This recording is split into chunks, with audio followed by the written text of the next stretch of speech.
Hi friends, today special ரெசிப்பியில் இன்றைக்கி நெய் சோறு தான் எப்படி செய்யுதுன்னு பார்க்க போகிறோம். இது வந்து பாஸ்மதி ரைஸில் நான் இன்றைக்கி செய்து காட்ட போகிறேன்.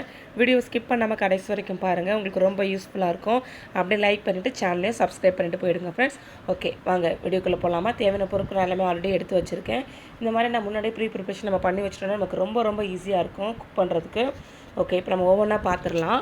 நான் வந்து ஒரு 6 டம்ளர் அரிசி புல் எடுத்து வச்சுருக்கேன். சரிங்களா, ஒரு 1.5 கிலோன்னு வச்சுக்கோங்களேன் எடுத்து வச்சுருக்கேன். அதுக்கப்புறம் தேவையான அளவு உப்பு, உங்கள் விருப்பம் தான் கல் உப்பும் சேர்த்துக்கலாம், சால்ட்டும் சேர்த்துக்கலாம். அதுக்கப்புறம் வந்து எண்ணெய், நெய், ஒரு 2 பெரிய வெங்காயம் வந்து நல்லா தின் ஸ்லைஸாக கட் பண்ணி வச்சுருக்கேன். அதுக்கப்புறம் இஞ்சி பூண்டு பேஸ்ட்டு, ஒரு 6 பச்சை மிளகாய் எடுத்து வச்சுருக்கேன் கீத்தாமல், புதினா, கொத்தமல்லி ஒவ்வொரு கைப்பிடி வர அளவுக்கு, ஒரே ஒரு தக்காளி, அதுக்கப்புறம் கரம் மசாலா அந்த ஐட்டம்ஸ் எல்லாமே எடுத்து வச்சுருக்கேன். சீரகம், சோம்பு, பட்டை, கிராம்பு, ஏலக்காய், அப்புறம் அந்த அன்னாசிப்பூ, முந்திரியுமே எடுத்து வச்சுருக்கேன். முந்திரி வந்து உங்கள் ஆப்ஷன் தான், சரிங்களா, வேணும்னா சேர்த்துக்கலாம், வேண்டாம்னா ஸ்கிப் பண்ணிக்கலாம். ஓகே, இப்போ நான் என்ன பண்ண போகிறேன் முதல்ல அப்படின்னா, நம்ம வந்து செய்கிறதுக்கு முன்னாடி அரிசியை வந்து பாத்திரமும் ரெடியாக இருக்குது. அரிசியை வந்து ஒரு 2 முறை நல்லா கழுவிட்டு, அதுக்கப்புறம் 3வது தண்ணியில் வந்து நல்ல தண்ணியில் நம்ம வந்து அதை ஊற வச்சிடலாம்.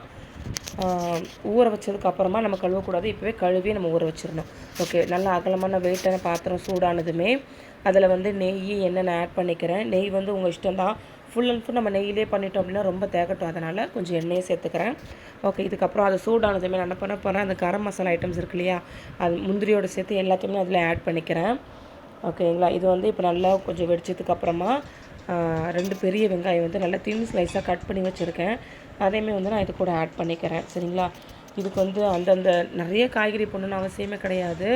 இதில் விஷயமே நெய் தான். சரிங்களா, அதுக்கப்புறம் இது வந்து ஒயிட் கலர் இருக்கும், நம்ம அது வரைக்கும் நம்ம அப்படியே மெயின்டைன் பண்ணணும்.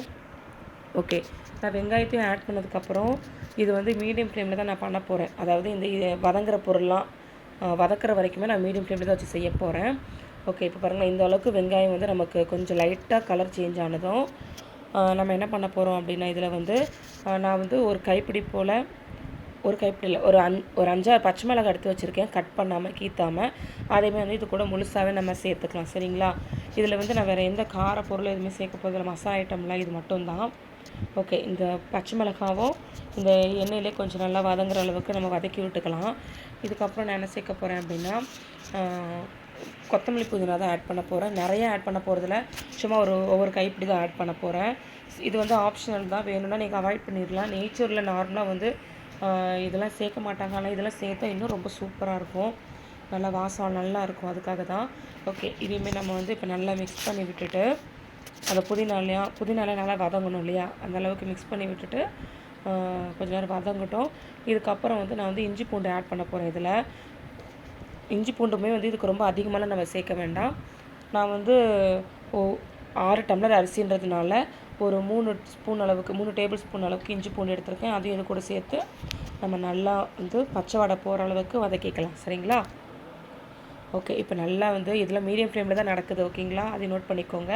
ஒரு பெரிய தக்காளி வந்து நல்ல பெரிய ஸ்லைஸாக கட் பண்ணி வச்சுருக்கேன், அதையுமே இது கூட ஆட் பண்ணிக்கிறேன். தக்காளி வந்து நல்லா மசிய வதங்கணும் அப்படின்னு அளவு கிடையாது, அதெல்லாம் அவசியம் கிடையாது, அதனால் பெருசாகவே போட்டுக்கோங்க. சரிங்களா, பெரிய பீஸாகவே போட்டுக்கலாம். ஓகே, இது ஓரளவுக்கு வதங்கினதுக்கப்புறம் என்ன பண்ண போகிறோன்னா, ஓகே, பார்க்கறதுக்கு செம்மையாக இருக்குல்ல, கலர் சேஞ்ச் ஆகக்கூடாது, அதை மட்டும் மைண்டில் வச்சுக்கோங்க. எப்போவுமே நான் நெய்ச்சோறு வந்து ஒயிட் கலரில் தான் இருக்கும், அதனால் பார்த்துக்கோங்க. அதுக்கப்புறம் நான் இந்த டம்ளர் தான் நான் அரிசி எடுத்திருக்கேன். இதுக்கு வந்து 6 கப் எடுத்திருக்கேன். அப்போனா வந்து 1க்கு 1.5 நம்ம சேர்க்கணும். நான் வந்து அதுக்கப்புறம் தண்ணியும் சேர்த்துட்டு உப்புமே வந்து நான் அதில் ஆட் பண்ணிக்கிறேன். ஓகேவா, இப்போ வந்து நம்ம மூடி போட்டு ஒரு 10 மினிட்ஸ்க்கு அப்புறம் தண்ணி நல்லா கொதி வரணும். அதுக்கப்புறம் எடுத்து வச்சுருக்கிற அந்த பாஸ்மதி ரைஸில் தண்ணியெலாம் ஃபில்ட்ரு பண்ணிவிட்டு இது கூட ஆட் பண்ணிவிட்டு இப்போ நான் என்ன பண்ண போகிறேன், நல்லா ஜென்டலாக மிக்ஸ் பண்ணி விட்டுட்டு நம்ம மூடி போட்டுக்கலாம். ஓகேவா, உப்பு வந்து ரொம்ப கறிக்கணும்னு அவசியம் கிடையாது, அதனால் பார்த்துக்கோங்க. ஓகே, ஒரு 10 மினிட்ஸ்க்கு அப்புறம் இந்த ஸ்டேஜுக்கு இருக்குது. இதுக்கப்புறம் லைட்டாக ஜென்டலாக கிண்டி விட்டுட்டு நான் மறுபடியும் என்ன பண்ண போகிறேன், மூடி போட்டுற போகிறேன்.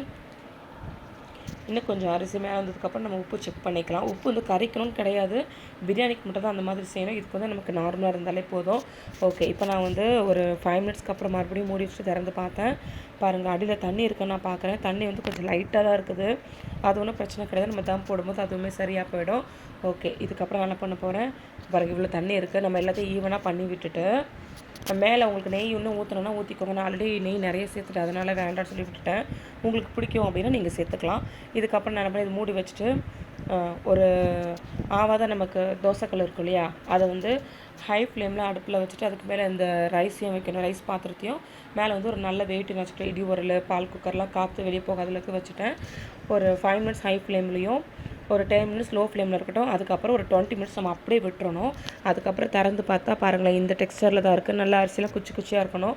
இந்த மாதிரி நமக்கு வந்துருச்சுனாலே சூப்பரான நெய்ச்சோறு ரெடி. நல்ல பதத்தில் வெந்திருக்குன்னு அர்த்தம். நீங்களே பாருங்கள், நல்லா பொல பொலன்னு இருக்கு இல்லையா. இது வந்து சிக்கன் குழம்பு, மட்டன் குழம்புக்கு எல்லாத்துக்குமே செம்ம டேஸ்ட்டாக இருக்கும். நாங்கள் இன்றைக்கி அப்படி தான் சிக்கன் குழம்பு வித் 65 வச்சு சாப்பிட போகிறோம். நீங்களும் கண்டிப்பாக இந்த மாதிரி ட்ரை பண்ணி பாருங்கள்.